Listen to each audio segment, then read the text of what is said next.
I've always thought of myself as more of a loner. My family was small and we never really fit in the town I grew up in. We didn't mind it though. We took pride in what we were good at and everyone left us to ourselves. I've been a hunter since I was a child. My father was a hunter, his father was a hunter, and so on. We hunt everything, from predators to exotic game. I've hunted on 3 different continents. We're not poachers though. I want to make that clear right now. I've never been on a hunt that was considered illegal. At least I think. And look, I get it. There are some people who think hunting for sport is wrong. I'm sure you'll be glad to know I'm never, ever going again. I was at a bar in South Africa when I was recruited. I'd just gotten finished with a safari where I'd killed a massive lion that had been terrorizing some small villagers. I don't hunt man eaters often. The man who approached me called himself Mr. Stapleton. He wore a nice business suit and had a used car salesman vibe to him. That was the first red flag. Mr. Walker, I've been looking for you, he said, right as he sat next to me. That was red flag number 2. I'm not interested, I said as I threw back a shot of whiskey. Stapleton scoffed. I haven't even made an offer yet. Look, man, you're not the first rich asshole that found me looking for a safari. You won't be the last. I just got back from a very exhausting trip and have a flight back to the States in the morning. Stapleton smiled as he ordered himself a drink. Then he put something down on the bar in front of me. I looked at it for a moment in stunned silence. The check was massive, bigger than any I'd ever seen in person. I nearly spit out my drink. My employer isn't just any rich asshole.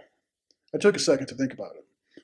What kind of employer has that much money? I asked. One with connections everywhere, Mr. Walker. What exactly are we supposed to be hunting? I asked. The bartender put his shot down and he threw it back. That's uh that's information I can't give you yet. I exhaled through my nose. This was sketchy as hell, but then again the money was. What information can you give me? I asked. There will be a car here for you tomorrow morning. 8 a.m. if you're in.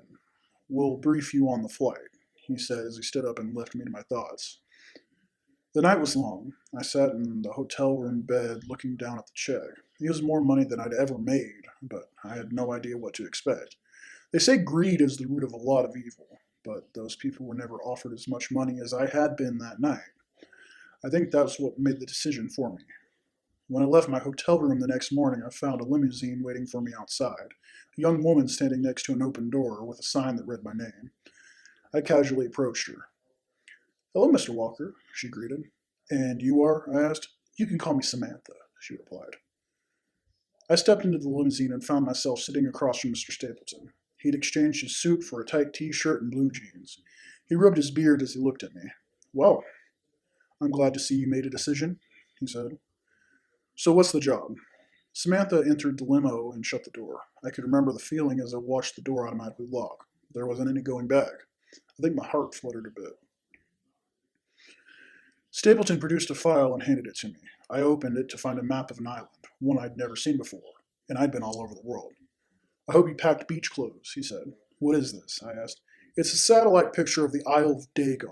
I raised a brow. That was red flag number 3. Isle of Dagon, I asked. Yeah, not many people know of it. It's got what we call an unorthodox ecosystem. Meaning? Have you ever read The Lost World? Asked Samantha. I let out a loose laugh. I saw the Jurassic Park movie. The two sat there staring at me for a moment. That was when it clicked. Whoa, wait. We're not hunting dinosaurs, are we? I asked as the limo started moving forward. Stapleton laughed. Don't be absurd. What we're looking for is much, much worse. A few hours later, I was sitting on a military-style plane and rubbing my eyes. I'd read the file front to back 3 times and still had no clue what the hell I was dealing with. The creature we were supposedly looking for wasn't listed, just facts about the Isle of Dagon. Apparently, the island gives off some kind of EMP effect, where most, if not all, electronics just shut off when you get too close. The island itself is a massive ring with an intricate cave system beneath it. In the center of the massive ring is a lake, or at least it was at first glance. The lake itself was connected to the ocean through a series of underground tunnels. The landmass itself was covered in jungle. Our plan was to meet with Stapleton's employer and travel to the island by boat. I didn't meet Stapleton's employer until we arrived on the yacht. It was a large vessel that was called the Maria. Honestly, it looked like your typical extravagant yacht. The first person on there we met was the captain. He was a scraggly fellow with a thick black beard. "This is Captain Hayward," Stapleton said as I came on board. The captain only gave Stapleton a dirty look, and then he shook my hand. "Your boss is in the wheelhouse," he said. Stapleton smiled and walked away. I looked around. There was a series of military-looking men loading cases of equipment onto the ship. I turned back to Captain Hayward, who still stared at me. "How'd they rope you into this?" he asked. "Money. You?" He didn't answer. He rolled his eyes and walked off. That's what they always do. That was red flag number 4. I exhaled as I wondered what exactly I'd gotten myself into. That was when I heard him for the first time. "Mr. Walker," the man said as he approached me. He was a tall man with dark, slick-back hair and a thin mustache to match. He wore a wide grin. "I take it you're the employer?" I asked. "The devil in the flesh," he said with a smile. "The name's Adrian Stein. You can call me Adrian." We shook hands. His grip was strong, but his skin was icy. "Well, Adrian, I understand you're wanting to go on a little hunt," I asked. He chuckled. "Not just any hunt. What we're going after is the baddest of the bad, the mightiest of the mighty, the legendary tyrant lizard king of the Isle of Dagon." "So it's a big lizard, like a Komodo?" I asked. Stein scoffed. "In a way. I'd never hunted a Komodo dragon before. The biggest predator I'd ever killed was a 30-foot saltwater crocodile that was way deadlier than any Komodo on the planet. Anyway, Samantha led me to where I would be staying on the yacht. I wish I could say the trip was eventful, but I slept for most of it. Then did a little research on hunting lizards for the rest. It wasn't until we were within 5 nautical miles of the island that weird shit started to happen. I was in my quarters reading a copy of The Most Dangerous Game when there was a knock on my door. I sat up in my bed. Stapleton had poked his head in. "We're getting close. Better get yourself squared away," he said. I nodded as I started to get up. That was when I suddenly got the worst headache I'd ever had. It was like someone was drilling a hole in my temple. For a moment I fell forward in pain. That was when I heard the voice. It was a soft whisper that came from everywhere and nowhere at once. "Go away. You don't belong here," it said. I strained for a moment as I got to my feet. "Go away. You're all going to die here," it continued. My eyes glanced over at Stapleton, who was clutching his ears too. "Go away! Go away!" The voice became louder, more aggressive, more insistent, until it became a guttural yell. My headache got worse and worse. "Go away! Go away! Go away!" Then, just like that, it stopped. All of it. The voice and the headache. I turned back to Stapleton, who looked pale in the face. I was terrified and confused. "What was that?" I demanded. "The island's a strange place," he said right before he walked off. Another red flag. I'd known up to this point that they'd been clearly withholding information. I'd gone along with it because of the money, but if I was going to hunt with them, I needed to be on the same page as everyone here. I stormed into the wheelhouse where I found Captain Hayward steering and Stein sitting in a chair close by. "You mind telling me what the fuck that was?" I demanded. Stein shot me a confused smile. "What, the voices? That's nothing to worry about. They can't hurt you." "Tell that to my massive fucking headache," I said. Stein chuckled. "I need to know everything you're not telling me about this island, and I need to know it now or I won't be hunting with you." Stein shrugged. "Okay, fine. The island is a prison for a very powerful demonic being. The voice you heard was him, and he doesn't like visitors." I let out a sarcastic laugh. I'd heard some stupid stories before, yeah, sure, especially from the Comanche elders I grew up around. But I was still a very staunch atheist. A demonic being? Are you fucking serious? That's what you're going with? Stein shrugged. "You can believe what you want. Makes no difference to me. That demonic being shouldn't be an issue, though. Gotta love blood magic." "Okay, I've clearly made a mistake. I think it would be best for me to just stay on the ship." No. Sorry. "I'm paying you to come on this hunt, and hunt you will," he said with a smile that made a shiver go up my spine. I was about to say something when I was interrupted by a beep. Then another. "Stein, your pet is getting too close to my boat," Captain Hayward said with an annoyed voice. "Captain Mayfield, I told you, call me Adrian. And don't worry about my pet. It's just making sure we don't get attacked by the giant octopus." "Giant octopus?" I asked. As if on cue, another beep sounded off. I turned to Captain Hayward, who was looking straight down at his radar. There were 2 signatures on it. 2 big ones at that. Oh boy, here comes the title fight, Stein laughed as he nudged me. He turned to Hayward. Shut off the engines. Let's go watch the show. Stein led us onto one of the upper decks, where Stapleton was waiting for us with a pair of binoculars. Stapleton turned to us and smirked. This is going to be better than the last Shark Week special, eh, Hayward? As long as you don't point a gun at my head and let your shark eat my boat, we'll be just fine. It took a second for what exactly the captain had said to register in my brain, but as it did, I saw the massive black dorsal fin emerge from beneath the blue waves. The thing had to have been at least 7, if not 10 feet above the water. I swallowed hard. I wasn't sure exactly what to expect here. All I knew was that I was terrified. The fin was maybe 50 feet away from us, and it was moving towards something that was directly in front of the boat. My eyes followed the thing's path. That was when I noticed the shadow in the water ahead of us. It was massive and moving straight towards the boat. What is that? I asked. Stein wrapped his arm around me. Lunch, he said. The fin suddenly disappeared beneath the surface of the water. Everything went silent for a moment.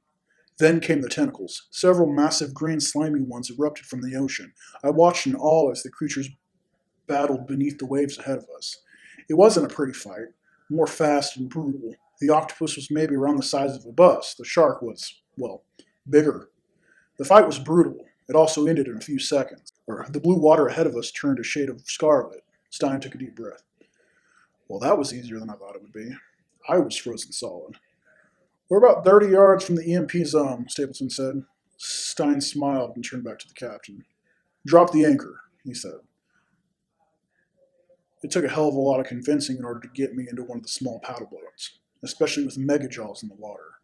In the end, Stein offered me even more money. I'm not sure how that worked, but it did.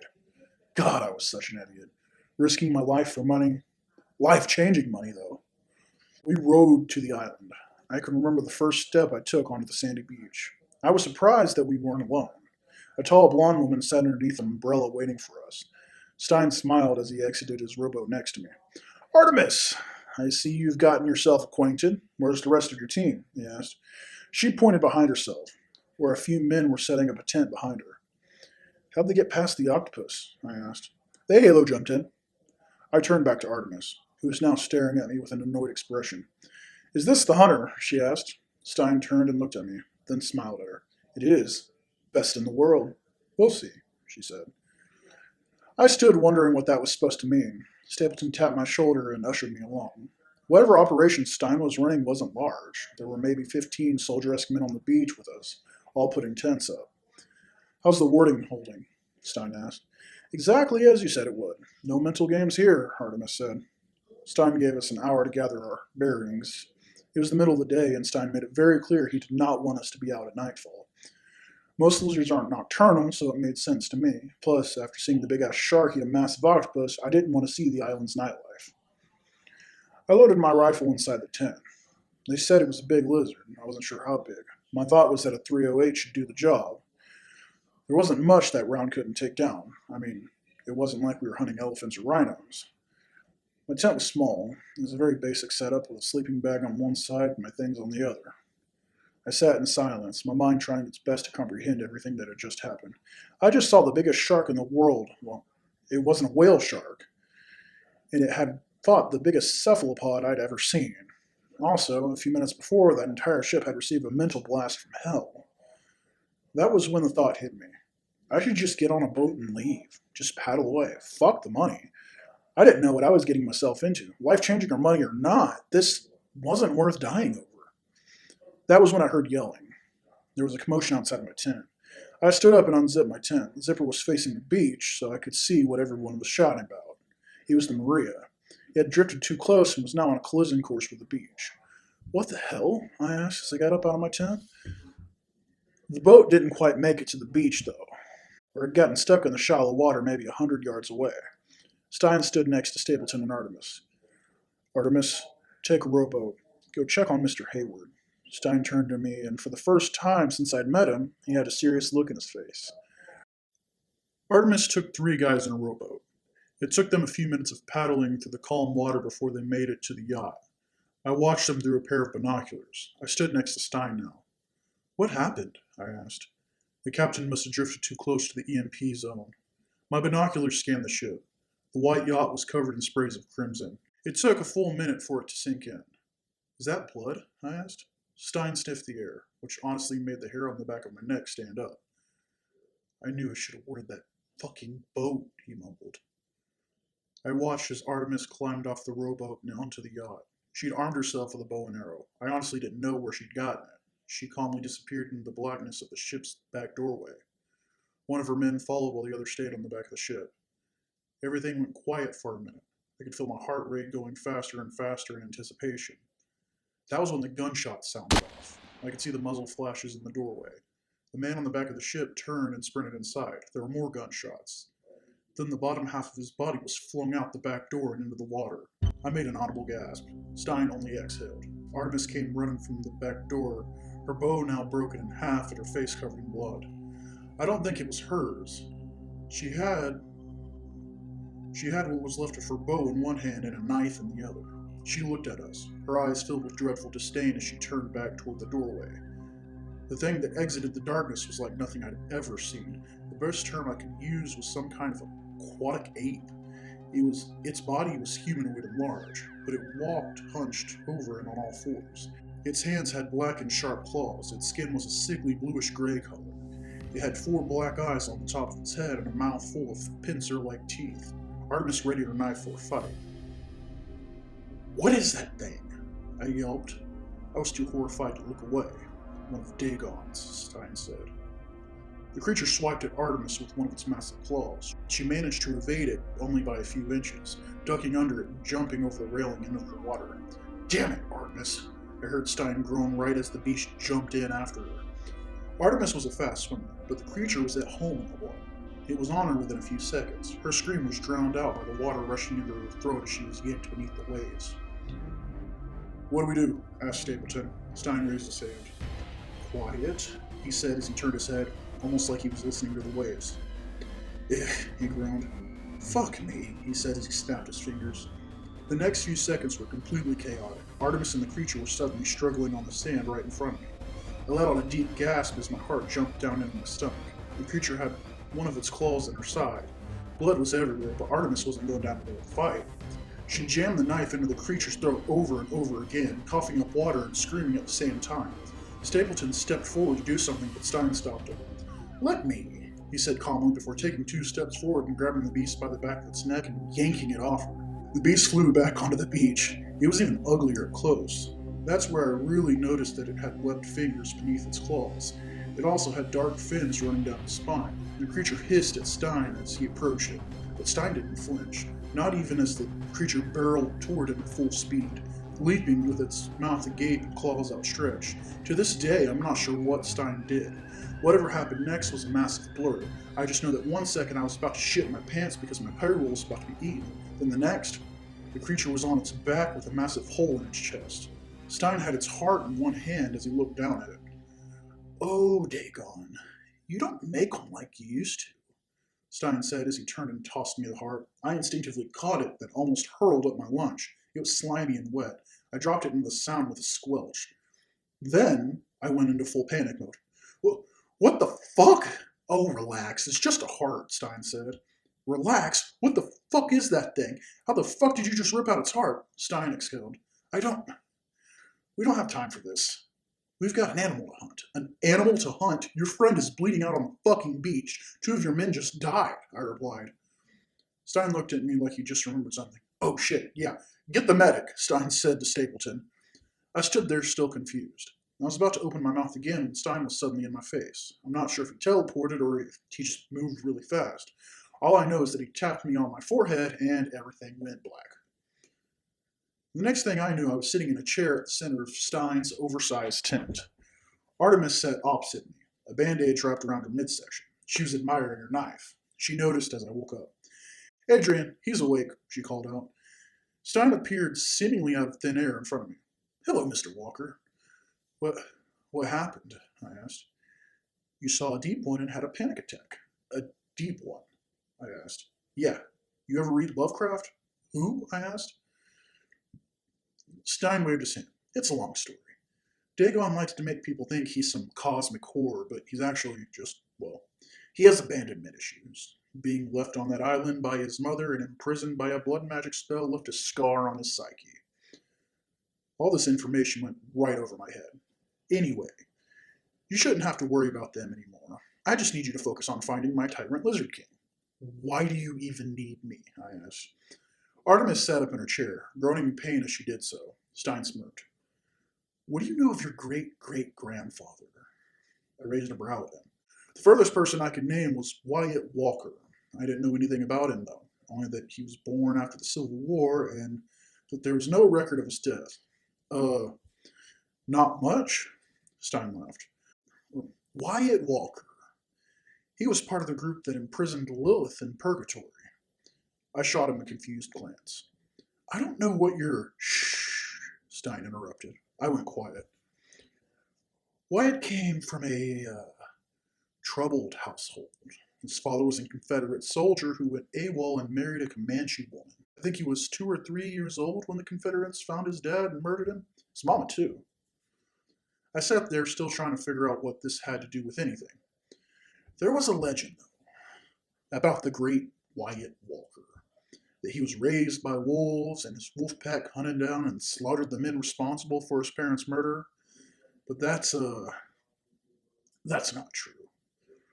Wyatt was found by wolves, but what the story doesn't tell you is that these wolves were part of a clan called the Hounds of God, the last real werewolf clan. They taught him how to communicate with animals and whatnot, but the real prize with him was the hellhound puppy he rescued, one he aptly named Duke.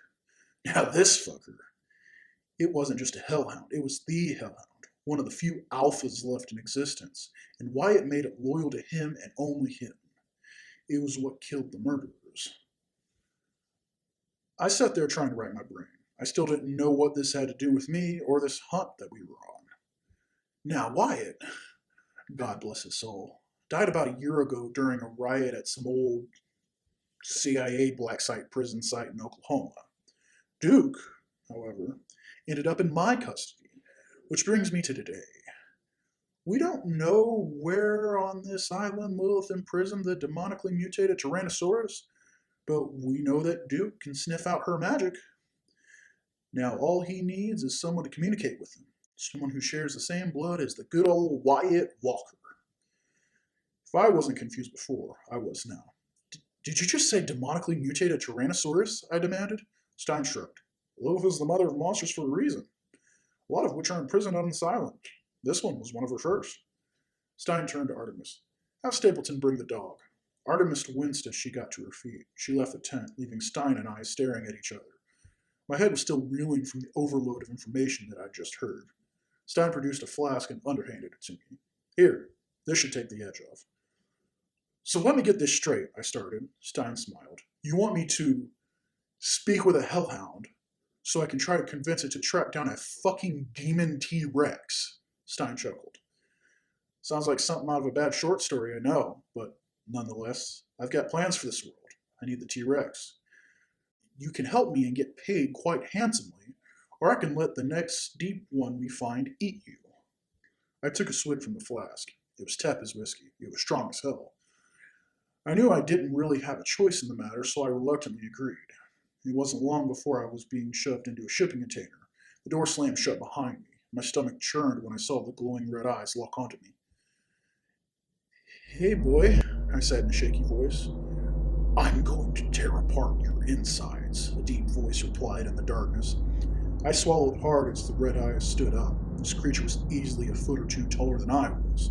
I heard it take a step towards me. I took an instinctive step back, but I backed into the door of the shipping crate. I'd really rather you not? The eye stopped. The wolf sniffed the air. You understood me, the voice asked. Yeah? I asked in response. The wolf let off a low chuckle. You're a walker. How interesting that Mr. Stein found you. The wolf took another step towards me. My heart was pounding like a drum. I put my hands up defensively. How can you speak? I asked. I can't. I have a connection with your family. Telepathy, I whispered. You're a smart man, Mr. Walker. I could feel the creature's breath on my face. It was hot and reeked of a coppery odor of blood. I wasn't sure what was going to happen next. Why are you trembling, human? Do I frighten you? I hadn't even realized I was shaking. My bladder felt weak. Relax. I'm not going to kill you. Tell me, what is it that Stein so desperately wants me to track down? A, uh, a demonic dinosaur. The wolf scoffed as it turned away from me. We are on Dagon's island. That fool really did it? I just want to go home, I said. The wolf chuckled lowly. Oh, Mr. Walker, you are home now. Now leave me. Tell your master that I can track his demon, but I will not help him catch it. Okay? I stammered as I turned and banged on the door. The light on the beach was almost blinding. I was taken by a mercenary back to Stein, who was looking at a map with Artemis and Stapleton. Stapleton was now dressed in a black suit of metallic futuristic armor. He had a helmet in his arms with a pair of circular red eyes. He also had what looked like a longsword on his back. Stein grinned at me as I approached. Duke didn't kill you, he said with an enthusiastic tone. Stapleton smiled. Mr. Walker, you look like you've seen a ghost. Were you able to convince our guest to help with the hunt? Yes and no. He said he would help track it, but not capture it. Stein looked at Artemis, who only shrugged. Very well then. The hunt is on. 2 hours later, I stood with my hunting rifle in front of a shipping container as two mercenaries opened the damn thing. The black wolf stepped out and was the size of a large horse. He looked down at me, then sniffed the air before his head snapped to Stein. He reeks of demonic energy. The wolf's voice said in my brain. I didn't respond. I only sighed. The wolf turned back to me. The creature you seek has the same energy flowing through it as the mother of monsters. I recognized the scent. The wolf sniffed the air. Come, little walker. Let us get this over with. The wolf led me, Artemis, Stein, Stapleton, and maybe 15 mercenaries into the jungle. It was a quick 15 minutes. Duke came to a sudden stop, the hair on his back standing straight up as he growled. I found myself in a small clearing, staring straight up at the jungle canopy, where another one of those fish-man creatures perched on a tree branch. Its black eyes glaring down at us. I raised my rifle. This one was a lot smaller than the one Artemis had fought. The one on the ground below the tree, however, was around the same size. Shit, I groaned as I adjusted my aim. Artemis was suddenly next to me, Stein laughing behind her. The creature on the ground looked as if it was about to barrel forward at us. It hissed. Then the ground shook. There was a loud thud, then another. The creature on the ground looked around, right as the demonic T-Rex came blitzing out of the brush, its massive jaws finding themselves wrapped around the head of the creature before chomping down at a sickening crunch. Blood spewed everywhere. The T-Rex used its foot to gain leverage on the creature before tearing its head clean off. The smaller creature didn't like this, screeching as it leapt from the tree, trying to dig its talons into the dinosaur's back. The T-Rex barely seemed to register this, swallowing the first head before turning its own head to the side and chomping down on the beast. The T-Rex was easily 30 to 40 feet tall. Its skin was red and covered with scales. It had 2 rows of spikes moving down its back and 2 blazing red eyes. I'm pretty sure the Tyrannosaurus from 65 million years ago didn't actually look like that. Artemis steadied her aim and let loose an arrow. It hit the demonic dinosaur in the shoulder. The dinosaur roared as it turned its head toward us. That sedative should knock it out, Artemis said. Or just piss it off, Duke's voice replied in my head. The dinosaur took a massive step towards Duke. I could see the wolf ready itself. The dinosaur attacked. Duke barely dodged the jaws as he turned and ran back in our direction, the creature following.